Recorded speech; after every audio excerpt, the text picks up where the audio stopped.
All right, so let's work this problem. This is one from the book. I had to sketch it out real quick, but this is problem 436. And then can we do a trust analysis? Like Sure. Example? Possible. So let's start here. I did forget to label this. I'll just call this A and B. So I'll start with a positive shear at A and a positive shear at B. So I want to find those reactions to get started. To help me out with my statics, I'm going to convert this to a concentrated equivalent force. So that's the area under the triangle. That'll be 1/2 base times height, which would be 9 kilonewtons. And I'm probably going to sum moments about A, so I'll probably be interested in this distance, which is 2/3 of the distance. The distance is 3, so that'll be 2 meters. So, yeah. The way I saw it, am I wrong for trying to cut it? I don't know. Why do you want to cut it? I usually cut it at like where the triangle is, and then get AY and BY, and then I do a lot more work. Yeah, why would you cut it? I don't know. You don't want to cut it. Okay. Now, if I ask you for the equations for shear and moment, that's a different thing. Okay, but you don't want to cut We're drawing the the shear and moment diagram. You want to cut it like... Well, in this case, if you were drawing this as a section of the triangle. Yeah, if you're trying to write functions, you'd have to write a set in the first 3 meters, a second set from 3 to 4.5, and then a third set from 4.5 to 6. You'd have this would be a really challenging problem. Not challenging, but it'd be a long problem. Probably not one that would show up on the test, having to write 3 sections. That's what I did on the You could do that and then plot it, but that's not what shear force and bending moment diagrams help you do, right? So the first step in shear force and bending moment diagram strategy is to find your reactions. So I'm going to do that. I'm going to sum moments about A.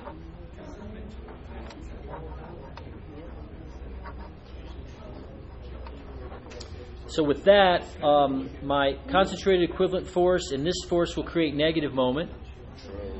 So I'll have negative 9 kilonewtons. You know, I'm really losing my patience with all this noise. If you guys want to see this problem, I'll work this problem. If you don't, leave. There might be some people who might want to see it. And this is being recorded, and now I'm ranting like an idiot, and that's also being recorded. So you can listen to that again if you'd like. So what's the moment arm for that? Thank you, Mr. Randolph, for playing along. And then we got minus 6 kilonewtons. And that moment arm is 4.5.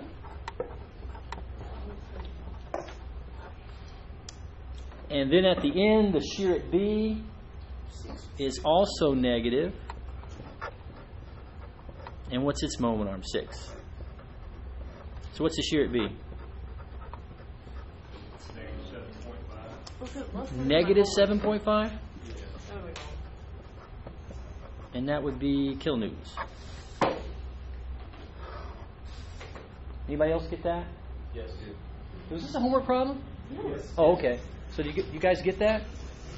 I did. Yes. There we go. So now if you sum forces in the y direction, you got the shear at A acting up, the shear at B acting down, 9 kilonewtons is acting down, minus 6 kilonewtons is acting down. So what's the shear at A? It's the same. Is it? Yes. Really? Well, shouldn't you have got 9 kilonewtons plus 6 kilonewtons would be 15, and it's got to carry that equally. It's the same. Something's not right. That really? It doesn't seem like they would be equal. It's the B of A same. is positive, though. That's game. I guess it's just the numbers, the way the numbers work out. It's the But that's not obvious to me that they should be equal. No.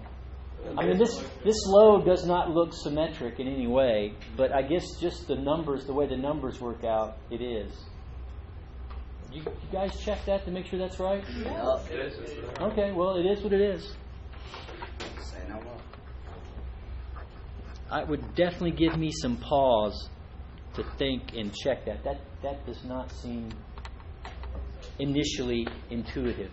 Now, if this were a uniform load, you would expect them to be equal, right? If the loads were balanced, you'd expect them to be equal. But this is kind of an odd setup, so I guess it is what it is. Okay, let's hope this works out. I trust you, kinda. All right, so here's our template. So there's the shear. All of our units are in kilonewtons. So what's the shear at A? 7.5. What's the shear at B? Minus 7.5. What happens in the middle? Well, we've got a couple things to deal with. This load is probably going to be an area that we're interested in. And then, of course, the concentrated loads. Bless you. So remember, the change in shear is the area under the load curve. So let's start over here. What's the area in the load curve? We already figured it out. It's minus 9, right? So 7.5 minus 9 is? 1.5. I didn't really draw this to scale very well. Sorry about that. And the shape, what's the shape? Not the. The slope of the shear diagram is equal to the load. And what is that? Well, it starts off at 0, right? No slope. And it becomes a large negative slope. So hopefully I can get this right. There you go. Oh, this is going to be a nasty one. We got to find that little area there, right? Let's keep going. So the change in shear is the area of the load curve for this next 1.5 meters. It is unchanged. So it's still 1.5. And the slope is equal to the load. The load is 0, so it's flat. And then what happens as we go from the left to the right of this 6 kilonewton force? We drop minus 6, which matches here. Change in shear is the area in the load curve, which is 0. So that matches. And then the slope is given by the load. The load is 0, so we have 0 slope. So that's what it looks like. You guys get that? So now the tricky part is going to be this little piece right there. Call that x1. So how do we find that? Well, we can use our relationship. We know that the change in shear from here to here is what? Negative 7.5. And the area under the load curve for the same place, let me purple that in so you can see it a little better, is what? Well, yeah, this dimension would be x1. And what's the height there? You have to get this as a function of x1, right? 2x1. So really, let's do this first. W, if I wrote W as a function of x, what would it be? 6 times. What's the slope of this line? Oh, It'd be rise is 6 over run, which is 3, which is 2. So it'd be 2x. Right? Yes. And that's actually negative because it's going down. Right. Okay.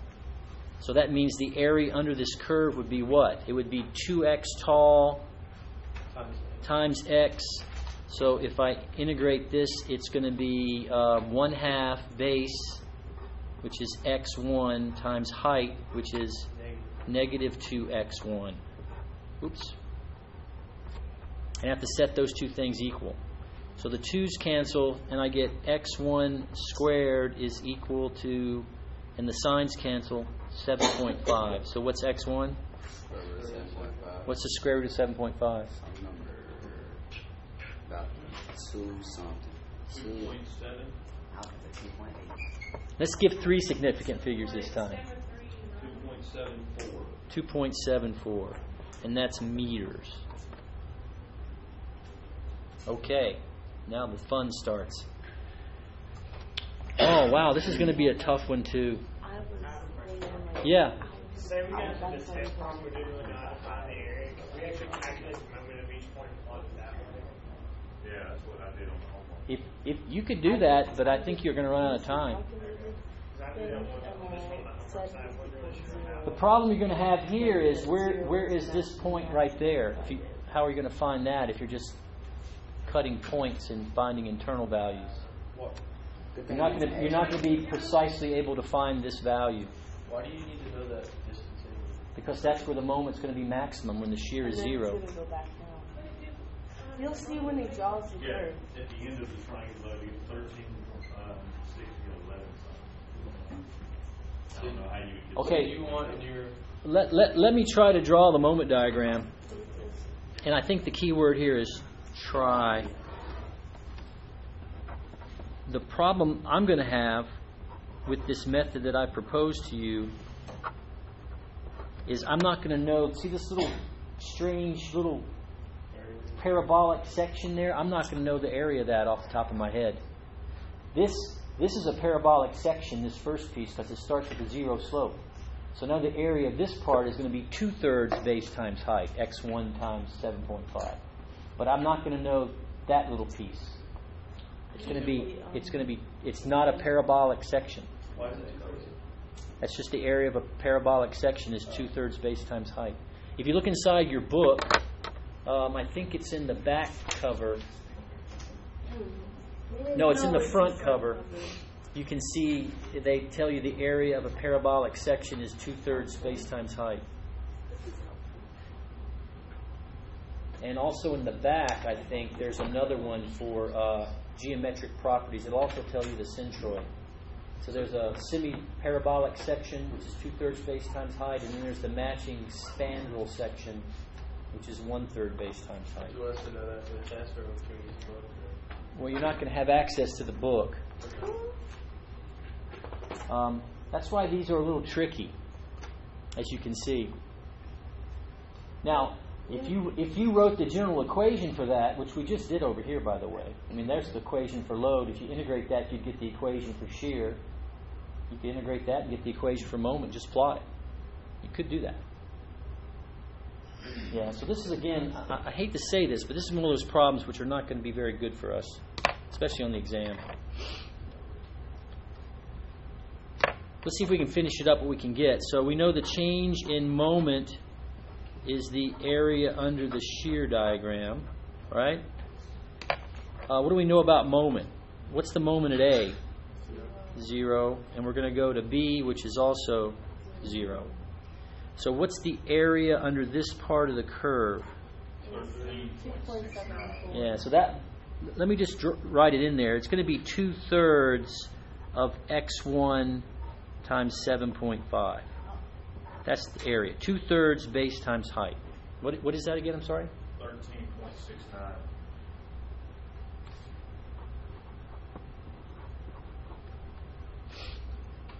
And then we know the slope is equal to the shear. So our shear starts off at a positive value and goes to 0. There's a positive slope here. So we'd have a curve that does something like that. Now, one thing that you could get from that, even if you have trouble making the rest of it connect, is that would tell you the location of the maximum moment and its value, right? Because everything here is what? Negative area, and that's just going to bring everything back down to 0. So it's going to be tricky to find that little piece there. I could kind of go backwards if I wanted to, though. What's this area here? 7.5 times 1.5, what's that? 11.2. 1.25. So that means I know that this is 11.25, right? The change. And the slope's going to be constant and negative. It's going to look like that. Then what's this little piece here? 1.5 times 1.5. What's that? 2.25. Add that to 11.25. 13.5. And that's going to put you right about there. And then that'll have a smaller slope. So the piece I can't get is that little curve in there. So I just have to I'll have to just say for now that that area is probably that 0.15 difference, or 0.19 or 0.14 difference. Now there is a way to ration out what that would be, but it's a little tricky. Well, if you just drew the, made the equations, that's what I had to do. Yeah, you're going to have to write the equation. And then what you'd have to do is you would, yeah, you're going to have to write the equation. Would they be like? Okay, let's talk about this first. I think this is important. I would not give you something like this on the exam. I want you to be able to look at the geometry and rationality. In the small amount of time I'm giving you on the exam, I'm not going to ask you to work 3 different problems, right?